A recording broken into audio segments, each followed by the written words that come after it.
So let's go live to Pennsylvania. Donald Trump holding a rally, a first rally since those comments were made. Hey, is Joe Biden was that the phoniest phone call you've ever seen? How do you think, Dan? What do you think? Dan Muser, great congressman. What do you think? Was that a phony phone call? You wouldn't do it. You wouldn't get away. In your district, you wouldn't get away with it, would you? But she's a defund the police radical trying to pass herself off as a tough on crime prosecutor. She wasn't tough on crime. She's only tough on guys like me because they want to go after their political opponents. And we won the big case in Florida. Did you see? We won it. And he had a similar case, but it was much worse, and he didn't have the Presidential Records Act.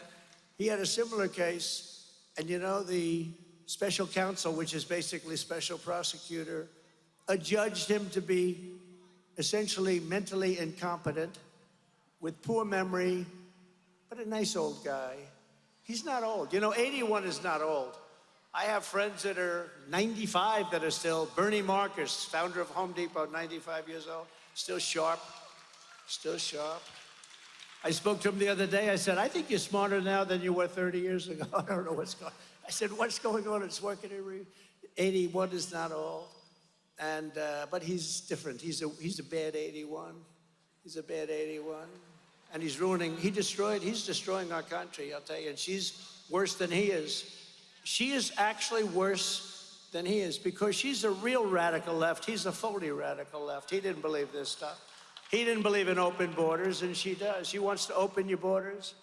She wants to have all-electric cars. She loves the all-electric car mandate. She destroyed San Francisco. But she's the architect of the border invasion, trying to pretend she's strong on border security. She's now pretending that she was never called the border czar. She was called the border czar the first day. She's the border czar. And she never went. She actually went, you know, they say, they fact-check me. Anything I say is like a little. She actually went to a beautiful part of the border. I would love to take my First Lady wife there to